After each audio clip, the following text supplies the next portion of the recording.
Anong mangyayari kung nawala lahat ng mga tao sa mundo? Magiging maayos ba ang mundo o magiging mas worse dahil wala na ang mga tao? Anong pananaw mo dito? Comment down below. Tayong mga tao sa katunayan, marami na tayong mga naiimbentong sumisira ng kalikasan.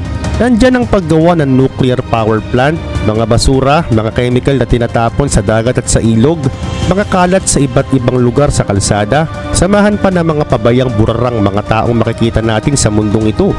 Kaya nga di na nakapagtataka kung isang araw magalit ang Diyos at pawalain niya lahat ng mga tao sa mundo.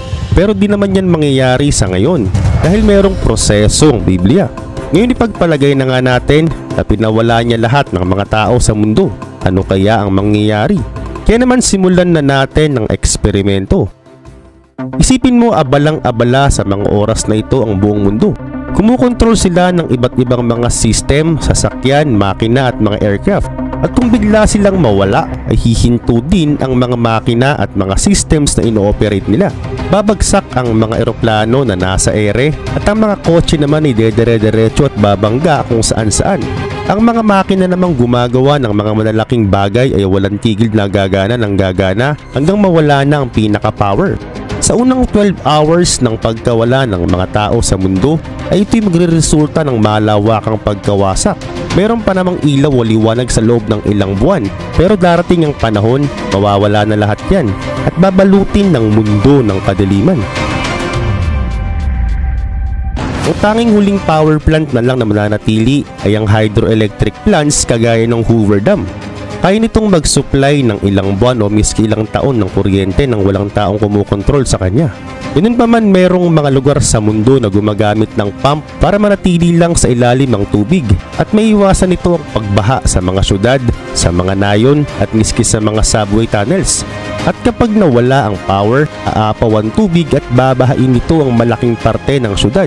Sa kabilang banda, ang mga nuclear power plant naman ay automatic na mag-safe mode. At dahil dito ang mga fuel plants ay mawawalan na ng energy. At kung iniisip mo na kapag nag-shutdown ng mga nuclear power plant ay wala nang mangyayaring sakuna, ay nagkakamali ka. Dahil meron pa ring tsansang matunaw ang mga nuclear power plant at ang resulta nito ay magkakaroon ng malawakang radioactive matter na hahalo sa hangin, lupa at tubig. Ngayon ang mga nuclear fuel naman na ginagamit sa mga nuclear power plant ay nakalagay ang mga ito sa mga on-site facilities. At dahil nga wala nang mga taong nag-check para maparatili itong malamig, ay ito'y iinit dahil sa mga rods. At ang mga rods na ito'y magpapasimula ng apoy at ito'y magdudulot ng malawakang pagsabog, mamamatay lahat ng mga halaman at mga hayop na malapit dito. Pero ang problema talaga ay yung mga chemical plants na gumagawa ng mga delikadong chemical. At ang nakakapanglumo pa, sila ang mga chemical plants na kinakailangan ng kuryente para gumana. At kapag nawalan na nga ng kuryente ay magkakaroon na ng malaking problema. Sasabog silang lahat at ang lahat ng mga chemical ay ibubuga niya sa Earth atmosphere. At ang resulta, magkakaroon ng chemical nuclear winter. Dagdag pa, miski oil refineries ay sasabog din kapag walang nagme-maintain. Sa kabilang banda, aapaw na rin ang mga imbornal dahil nga wala na yung mga tao nagme-maintain dito. Kaya naman hahalo na ito sa mga ilog at lawa. Ngayon kung wala ng mga tao ay syempre mga hayop na ang magiging pinuno o mamumuno sa buong mundo. Sa unang araw na nawala ang mga tao sa mundo, hayop agad at miski insekto ang maghahari. Sila'y kakalat kung saang parte ng mundo at syempre magkakainan sila para mabuhay. Lahat din ng mga pagkain sa supermarket at sa refrigerator ay mabubulok na habang lumilipas ang panahon. At ang mga alaga mo namang hayop na nakulong sa bahay nang nawala ang mga tao ay sila iinom na sa mga palikuran para mabuhay.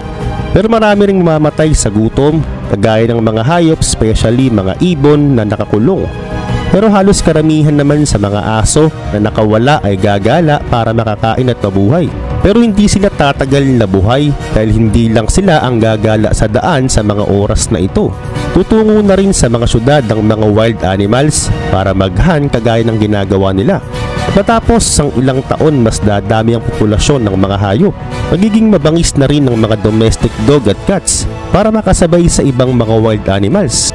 Ngayon ng mga leon, tigre, mga oso ay gagala-gala na rin kahit saang parte ng walang nakakapigil sa kanilang tao. At dahil wala nang di kuryenteng mga bakod ay halos mga bilyong-bilyong baboy, bilyong baka at mga miski bilyong manok ang mamamatay dahil sa gutom o ang masaklap silang gagawing pagkain ng mga wild animals.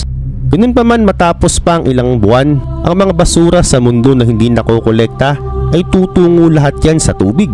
At dahil sa mga bagyo, ito'y magkakalat sa mga baybaying dagat. Sa kabila nito, matapos ang buwan o ilang taon ng pagkawala ng mga tao, dito na magbabago ng dahan-dahan ng mundo. Ang mga syudad ay tutubuan na ng mga puno't halaman, iaangat din ng mga ugat ng puno ang mga kalsada.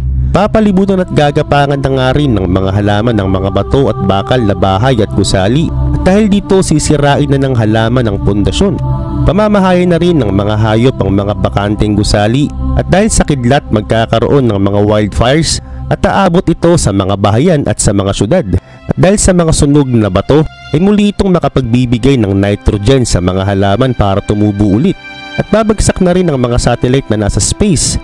At after 3 years, ang International Space Station ay mawawala na ang balanse at ang resulta babagsak na rin ito sa Earth. Sa kabilang banda, dahil nga wala ng maintenance ang mga kalsada, ay ito'y babalutan na rin ng mga damo at muli nang babalik ang mundo sa dati niyang itsura ng pasimula pa lang. Tutubo ang mga puno sa mga lumang bahay at ang mga sasakyan na gawa sa bakal ay kakainin na ng kalawang at sa kalaunan mawawala na rin sila. At matapos ang 30 years, ang mundo ay ibang-iba na kumpara sa dating may mga tao pa. Sa mga pagkakataong ito, guguho na ang mga gusali dahil din sa iba't ibang kalamidad kagaya ng bagyo, ipo-ipo at iba pang mga kalamidad. Papauwiin nito ang mga bahay at gusali. Mapapalitan at tatabunan na sila ng mga damo, halaman at mga puno. Mas lalawak ang kagubatan at mas lalaki na ang titirahan ng mga hayop. At pati mga hayop sa karagatan ay manunumbalik sa kanilang dating buhay. Mas dadami sila ng mas dadami. At matapos pang maraming taon, wala nang mananatiling nakatayong bahay, gusali o miski bakal sa surface o ibabaw ng mundo. Babalutin ng katahimikan ng mundo at magiging maayos na rin ang ozone layer dahil wala na nga ang mga taong sumisira dito. Gagamutin ng mundo ang sarili niya. Pero wag tayong mag-alala, meron pa ring matitirang ebidensya na dating may nabuhay sa planetang Earth. At matapos ang 1,000 taon, bumalik na ang dating itsura ng mundo nang wala pang mga tao. So anong aral dito? Pinakita ko lang sa inyo na kung gaano kapabaya tayong mga tao. Tayong sumisira sa kalikasan, hindi kalikasan ang sumisira sa kanyang sarili. Dahil uulitin ko, kayang gamutin ng kalikasan ng kanyang sarili kahit wala tayong mga tao.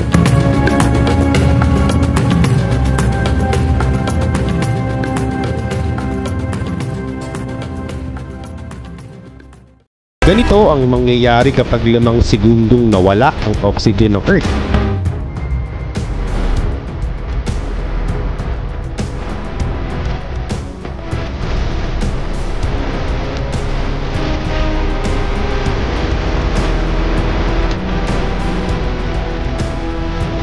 Ang Earth atmosphere ng ating mundo ay napakahalaga at hindi mo pwedeng baliwalain ang kahalagahan nito. Bakit kamo? Ang atmosphere ay nakapagbibigay ng oxygen dahilan maraming nabubuhay na living things sa ibabaw ng ating mundo. Pinoprotektahan din tayo ng atmosphere laban sa mga cosmic radiation na nagmumula sa labas ng mundo. At kaya din ng atmosphere na pigilan ng mga maliliit na asteroids na maaaring tumama sa ating Earth. Kaya naman napaka-imposible talagang mabuhay ang mga tao kung wala nito. Pero sa video na ito ay susubukan natin pawalain ang atmosphere at ang oxygen sa loob lamang ng 5 segundo. At tignan natin kung ano ang mangyayari. Ano kayang kahindik-hindik na kaganapan ang madudulot nito sa ating planetang Earth? At bibigyan na kita ng hint para di ka na mabigla sa mga magaganap. Magkakandawasak ang mga konkretong gusali, pupulo ang karagatan, magkakandamatay din ang mga hayop at mga ibon. At isipin mo na lang, nanonood ka ng isang nakakilabot na disaster movie. Pero ang kaibahan lang dito, mas matindi pa dyan ang mangyayari. Kaya tapusin mo ang video na ito nang malaman mo. Una, alamin muna nga natin ano ang atmosphere. Ano ba ito? Isa itong gas envelope ng planeta at ito'y binubuo ng maraming layer na magkakaiba ng density at properties. At ang kulay asul sa itaas na nakikita mo, yan ang atmosphere at takunan ito sa interplanetary space. At ganun pa man, ang mga chemical reaction, volcanic activity, ultraviolet radiation ang siyang nakakapagpabago ng atmosphere. At sa katunayan, ang mundong walang atmosphere ay hindi birong kaganapan.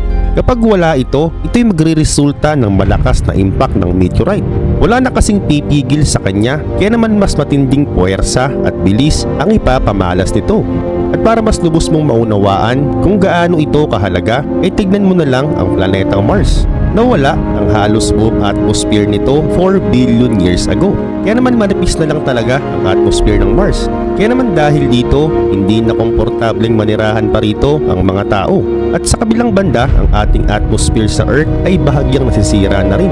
Oo, ito ang ozone holes. Isa itong mahinang area ng ozone concentration ng ozone layer.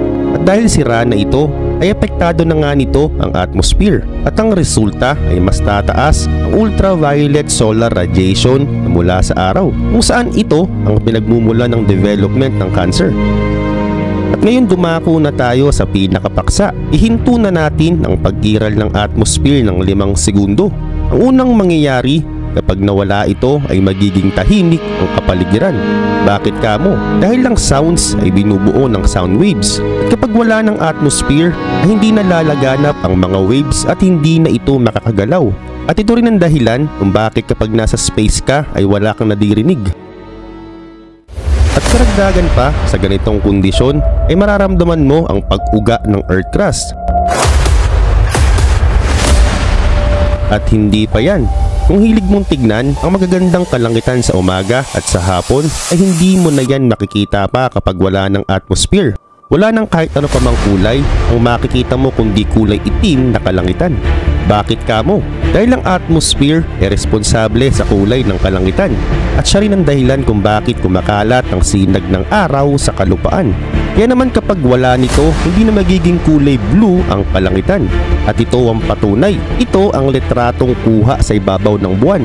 Itim ang kalangitan dahil wala nga ditong atmosphere. At sa kabilang banda, heto na ang mangyayari kapag walang atmosphere. Nagsisibagsakan lahat ang mga nasa himpapawid.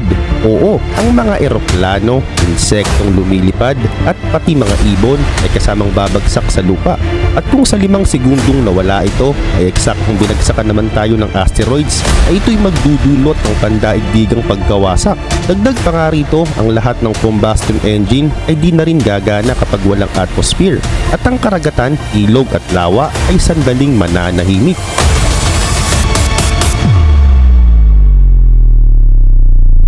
At pagkatapos, magsisimula itong kumulo. At kapag kumulo ang halos buong katubigan, tignan ko pa kung buhay pa tayo. Magkakandamatay dito ang mga hayop at syempre meron pa namang makakasurvive sa ganitong klaseng kondisyon. At ito ang tardigrades. Ang galing no? Pero bukod sa kanya, lahat ng living creatures ay babawian ng buhay. At paano naman tayong mga tao? Well, sa ganitong senaryo, ang pinakamahalaga sa lahat ay huwag mong pipigilan ng iyong paghinga. Dahil pag ginawa mo ito, puputok ang baga mo. At kapag in-exhale mo naman ang hangin mo sa katawan sa ganitong pagkakataon, itatagal ka pa naman sa loob ng 90 seconds. At sa unang 15 seconds mo dito, nawawalan ka ng malay. At makakasurvive ka pa naman dahil nga 5 seconds lang mawawala ang atmosphere. At pagkatapos nito, makakahinga ka na ulit. At ang isa pa sa malaking problema dito ay ang sinag ng araw. Pinoprotektahan tayo ng atmosphere laban dito, kaya kapag nawala na siya, hindi na epekto pa ang mga sunscreen sa balat mo. Ang tangi mo lang tsansa na hindi mapahamak dito ay kapag nasa lilim ka na parte ng Earth sa mga oras na ito. At ngayon paano naman kung muli nang bumalik ang atmosphere matapos ng 5 seconds? Well, ang mundo ay hindi nakagaya ng dati, pero nakakabalik pa naman ito sa normal pero sa matagal na panahon. Pero paano kaya kung ang atmosphere ay habang buhay nang mawala? Ano kaya ang mangyayari? Ngayon balikan natin ang pagkulo ng tubig. Sa katunayan, hindi naman ito kukulo ng sobrang kulo. Kahit na matagal nang mawala ang atmosphere, ay ano ang mangyayari? Ito'y magdudulot ng kakaibang epekto. Ang singaw na mula dito ang siyang magpapahinto sa kumukulong tubig. At ang lahat ng tubig na hindi sumingaw ay magyeyelo. Oo, aabot ng 18 degrees Celsius ang temperatura dito. At dahil dito, kapag nagka-water vapor, ay ito'y magre-resulta ng greenhouse gas. At kapag may greenhouse gas na, syempre aangat na naman ang temperatura. At sa katagalan lalaganap ito hanggang sa maging greenhouse effect. At dahil dito, magiging katulad na ng Venus ang planetang Earth. Magiging napakainit na dahil sa greenhouse effect. At dito, lahat ng mga organisms na kailangan ng hangin para makahinga ay babawian ng buhay. Mga puno man yan, mga land animals, isda, o miski mga aquatic organism ay babawian ng buhay. Pero sa kabilang banda, hindi naman lahat ay babawian ng buhay. Dahil may iwan pa dito ang ilang mga bakterya. Pero paano naman tayo mga tao? Gaya ng sinabi ko kanina, kapag di mo pinigil ang paghinga mo, ay magkakamalay ka pa sa loob ng 15 seconds. At kahit pa gumamit ka dito ng oxygen mask, ibaliwala pa rin. Pero bakit kaya? Kapag humihinga kasi tayo, ang katawan natin ay gumagamit ng pressure. At magkaiba ang pressure ng hangin ng iyong baga sa hangin na nagmumula lang sa labas. At kapag wala ka ng atmospheric pressure, hindi ka na makakahinga ng kahit isang beses. Makakaligtas ka naman kapag walang atmosphere, pero dapat napaghandaan mo ito. Halimbawa, itira ka sa isang radiation shield domes sa mismong ibabaw ng mundo. O kaya, itayo mo ang dome sa ilalim ng tubig para safe ka sa mga cosmic radiation. Pero may chance pa bang magkaroon ulit ng atmosphere kung sakaling mawala talaga ito? Meron pa naman. Sa pagkakataon na ito ay ang mga bulkan at mga geothermal sources ay maglalabas ng maraming carbon dioxide at ito'y hahalo sa ultraviolet radiation. Kapag naghalo na ay makakabuo nga ito ng bagong form ng atmosphere. At kung sakaling makabuo, ito'y binubuo na ng mas mababang nitrogen at mas lalawig pa ang atmosphere dito kung sakaling maraming mangyaring meteor impacts. Pero milyong-milyong mga taon pa ang kinakailangan dito para tuluyang manumbalik ang atmosphere. At heto na, paano kaya kung hindi mawala ang buong atmosphere pero nawala naman ang oxygen? Sa katunayan, mas matindi ang mangyayari. Oo, kapag 5 segundong nawala ang oxygen, ang lahat ng mga bagay na ginagamit natin sa pang-araw-araw ay magiging alikabok. Ang oxygen kasi ay napakahalagang parte sa ibang compound, kagaya ng tubig, quartz at ozone. Magiging alikabok ang mga konkretong bahayan at gusali. Damay din dito ang mga kalsada at miski mga damit ng tao. Ang oxygen din kasi ang nagbubuklod ng mga component para maging matigas ang isang konkreto. At dahil wala na nga din ng ozone na parte ng oxygen, ay kasunod na nitong mawawala ang ozone layer. At dahil dito susunugin na ng araw ang mundo. At karagdagan pa nga kapag walang oxygen, ang lahat ng tubig ay magiging gas at saka mag-e-evaporate sa space. At ang pinakamatindi pa, miski ang earth crust ay mawawasak dahil ito'y binubuo ng 47% na oxygen. Pero hindi mo na ito makikita pa. Bakit kamo? Ang mga cells kasi ng ating katawan ay binubuo ng maraming tubig at magiging gas din ito kapag wala ng oxygen at saka din mag-e-evaporate. At ang pinakahuling mangyayari, ang buong sangkatauhan ay babawian ng buhay. Dahil take note, halos 50% ng katawan natin ay binubuo rin po ng tubig. At kung nagustuhan mo ang video na ito ay please like and subscribe for more video updates. Anong mangyayari kapag 24 hours hindi sumikat ang araw? Alright, kamusta mga kaibigan? Welcome sa Arvin Polo TV. Ang araw ay ang pangunahing source of energy ng lahat ng living creatures sa ating mundo. Mahalaga ring malaman natin maraming mga creatures ang dumidepende sa sikat ng araw at kasama na nga tayo dun. Pero natanong mo din ba sa iyong isipan na kung papaano at kung anong mangyayari kapag hindi na sumikat ang araw ng 24 hours o mahigit pa? At ayan nga ang ating paksa sa ngayon. Sa video na ito, ipag-uusapan natin ang magiging kaganapan kung sakaling hindi na nga sumikat ang araw ng 24 hours o mahigit pa. Kaya naman sit back, relax, and enjoy. At kung handa ka na, simulan na natin. Ang unang apektado kung sakaling di na nga sumikat ang araw ay tayong mga tao. At kung maganap nga ito, ay ang pinakapuso ng solar system ay hihinto. Magiging madilim ang buong planetang Earth at makikita mo na ng husto ang mga bituin sa kalawakan. Pero ang ating buwan ay isa na nga sa mga hindi mo na makikita dahil wala na nga ang nagbibigay liwanag dito. At pag binalot na nga ng kadiliman ng lahat ay ang bright northern lights ay nagpapakita na. Pero bakit kaya? Ito'y dahil sa pagbabago ng magnetic fields ng ating mundo. At dito rin ay gugulo na nga rin ang ating ionosphere.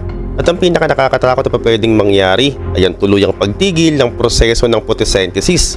At magresulta ito na ang mga halaman at mga cyanobacteria ay hindi na nga tuluyang makapagbibigay ng oxygen. Saklap no? At dahil dito, ang pinaka-apektado yung lahat ng living things o lahat ng merong mga buhay. At matapos nito ay magdudulot pa nga ito ng iba't ibang kaguluhan at pagpapanik sa iba't ibang parte ng mundo. At nakakatakot pa dito, ilalaganap din ng malawakang pagkasira ng power at communications. Bababa rin ang temperatura ng ating mundo. Dahilan, parang ating mundo ay dahan-dahan na ngang lalamig. At makalipas pa ng 24 hours, ay maninibago ka na dahil hindi mo na talaga makikita ang pagsikat ng haring araw. Kaguluhan at panik ang babalot sa ating mundo. At hindi na ito makokontrol pa ng gobyerno dahil nga sa kawalan ng power at communications. At ang nakakalungkot pa dito ay pati water supply ay masisira. At sa mga panahong ito, pababa pa ng gusto ang temperatura ng ating mundo. Naaabot na ng 5 to 7 degrees Celsius hanggang bumaba pa ito ng gusto. At kapag nangyari ito ay halos lahat ng mga halaman at mga microorganism ay mamamatay. Pero ang mga nakatira sa karagatan sa panahong ito ay hindi pa naman magbabago. At kung 7 days na ay madilim pa rin ang ating mundo, ay ang temperatura nga ng ating mundo ay aabot na nga ng minus 17 degrees Celsius o 1 degree Fahrenheit. At sa mga lugar namang mayroong mga tectonic faults ay mainit-init pa naman dito. At ito ay dahil sa may geothermal energy na hindi hinahayaang tuluyang magyelo ito. Dagdag pa, marami pang mga halaman ang mamamatay dahil sa kawalan ng liwanag at sa lamig ng panahon. Bukod pa dito, pati ang mga alaga nating mga hayop na sanay sa mainit na klima ay babawian ng buhay. At sa dagat naman, ang phytoplanktons ay di rin makakaligtas. At ang mga isdang hindi sanay sa lamig ay manghihina at dahan-dahan na rin silang babawian ng buhay. Ang ibabaw naman ng dagat ay magyayelo na at sa oras na ito ay alam na ng mga tao kung ano talagang nangyayari. At dahil dito, agad-agad na nga silang magsasagawa ng mga bahay para makasurvive sa nagyayelong panahon. At kung isang buwan na ay tuloy-tuloy pa rin nagyayelo ang mundo, ay aabot na ang ating temperatura ng minus 30 degrees Celsius o minus 22 degree Fahrenheit. At ang mundo natin dito ay binalot na nga lahat ng yelo. Nakakatakot no? Pero meron pa namang mga ilang mga puno ang mabubuhay dito. At isa na nga dito ang confiners na binubuo ng redwoods, pines, cedars at marami pang iba. At dahil wala na kang sikat ng araw, pati nga sila hindi na makapagbibigay ng oxygen. At sa katunayan, lahat ng mga living things sa mga panahong ito ay patay na. Pero ang ilang mga bakterya sa mundo ay mananatili pa naman at normal pa nilang magagawa ang kanilang mga aktibidad. At ang isa pa sa mga matitirang may buhay dito ay makikita na nga lang sa pinakailalim ng tubig. Ang layer kasi ng yelo sa karagatan, hindi agad-agad pinapalamig ang buong katubigan. At sa dagat naman, kung saan merong tectonic faults, ay mananatili pa naman itong mainit-init. At ayon kay Professor David Stevenson, ay kapag isang taon nang binalot ng yelo ang mundo, ay abot ng temperatura nga ng mundo ng minus 40 degrees Celsius. At ito ay kaparehas na nga ng Fahrenheit. At dito, ang tanging may buhay na lang sa mundo ay makikita na lang sa pinakailalim ng karagatan. At marahil siguro, may mga tao pa kayang makakasurvive dito? Sa tingin mo? Sa tingin ko, meron pa siguro. At malamang sa malamang, sila ang mga taong nakatira sa Iceland, kung saan narito ang malaking bahagi ng geothermal activity. At naniniwala pang profesor, ay kung aabot ang libong taon ng pagyayelo ng mundo, ay aabot na nga ito sa temperaturang minus 160 degrees Celsius. At ito ay minus 256 Fahrenheit na. At sa panahong ito, ang mabuhay sa mundo ay malabo nang mangyari. At tumungo naman tayo sa may gravity ng araw. Kung sakaling tuluyan na mawala ang araw, ay kasabay na nga nitong mawawala ang gravitational pull. At ang resulta nito ay ang lahat ng planeta at asteroid sa ating orbit ay lilipad na sa outer space. At malaki posibilidad na magbangga-banggaan ito. At dagdag pa, ang ating mundo ay mawawala sa kontrol at malilibot na nga nito ang kalawakan. At ang worst case scenario ay malaki ang tsansa na banggain tayo ng mga kometa at mga malalaking asteroids. At kung hindi man mangyari ito, ay malaki ang tsansa naman na makapunta nga tayo sa panibagong stellar at makahanap ang mundo ng bagong araw. At sa uli, mahalagang maunawaan pa rin natin na kung gaano kahalaga ang araw sa ating pang-araw-araw na buhay. Binigay ito sa atin ng Diyos para maging maayos at maparatili ang pamumuhay nating mga tao sa mundo. Bagamat ayon sa mga siyentipiko na magiging malaking giant ang araw matapos ang billion years at sasabog ito. Sa tingin ko, wala itong kasiguraduhan dahil wala pang tao ang makapagdidikta ng mangyayari sa hinaharap kundi ang Diyos lamang. At kung nagustuhan mo ang video na ito, ay mag-iwan ng like at huwag na rin kalimutang mag-subscribe para lagi kang updated sa aming mga latest videos.